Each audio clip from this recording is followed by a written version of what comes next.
Benvinguts un altre dia més a l'Apunts de Viatge de Newscat TV.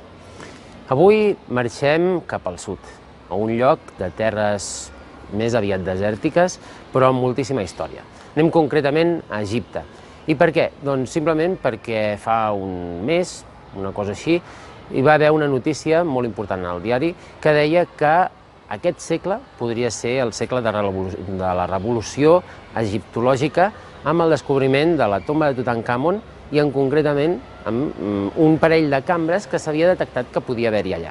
Hi haurà la reina Nefertiti, encara no ho sabem, s'ha de veure, s'ha d'explorar i fins i tot fer uns quants forats que caldrà veure si el govern egipci els deixa fer. Però deixarem la tomba de Tutankamon de moment i ens centrarem en unes altres tombes encara més impressionants, les piràmides. Les piràmides de Giza no són les úniques, però sí que són les més importants. De fet, són tres, la de Queops, Quefren i Micerino, i la de Queops com a tal, durant l'època hel·lènica, va ser definida com una de les 7 meravelles del món antic. I encara avui en dia és l'única d'aquelles 7 meravelles que es manté. O sigui que la importància de la Gran Piràmide és evident.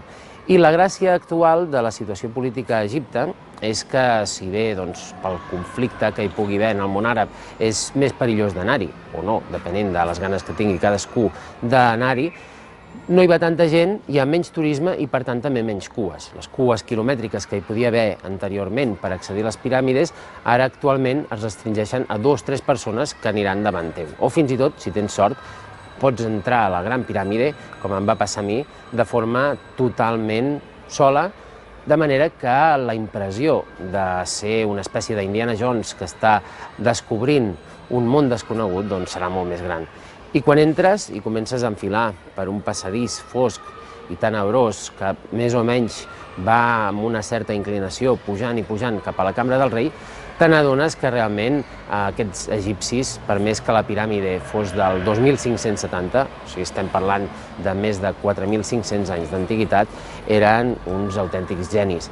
Una de les cambres que passes és un passadís de més de 40 metres amb una alçada de 8 metres que té una espècie de teulat esgraonat que és una de les obres arquitectòniques de més enginy que pugui haver fet mai l'ésser humà. Hem de pensar que són més de 3 milions de blocs de pedra d'unes 2 tonelades i mitja cadascuna que estan posats un sobre l'altre amb un forat, que és la cambra, més algunes altres cambres paral·leles i accessòries que no s'han enfonsat, tot i haver passat tants anys i tants anys.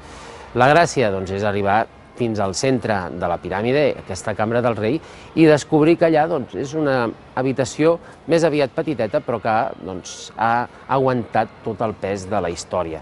Hi ha un petit sarcòfag i quan jo hi vaig arribar em va fer un cert respecte, perquè no només hi havia un guarda que estava vigilant que ningú fes res, sinó que al voltant del sarcòfag hi havia una espècie de grup, semblaven alemanys, que estaven rodejant tot el sarcòfag.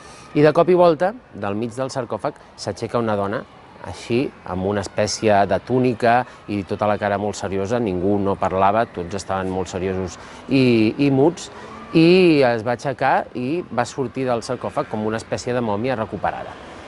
No sé què era allò, si una espècie de ritual religiós, una espècie de sanació. Diuen que les piràmides tenen aquesta forma especial per poder concentrar els rajos còsmics i d'alguna manera ajudar el cos del difunt a passar a l'eternitat, de manera que aquella dona no sé exactament què feia.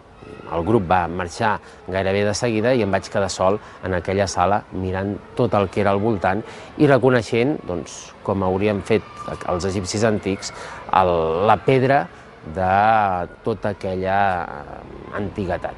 Hi ha una altra piràmide que també es pot visitar, en aquest cas és la de Quefren, que és una mica més petita, però té la gràcia que hi pots accedir per un túnel excavat a terra.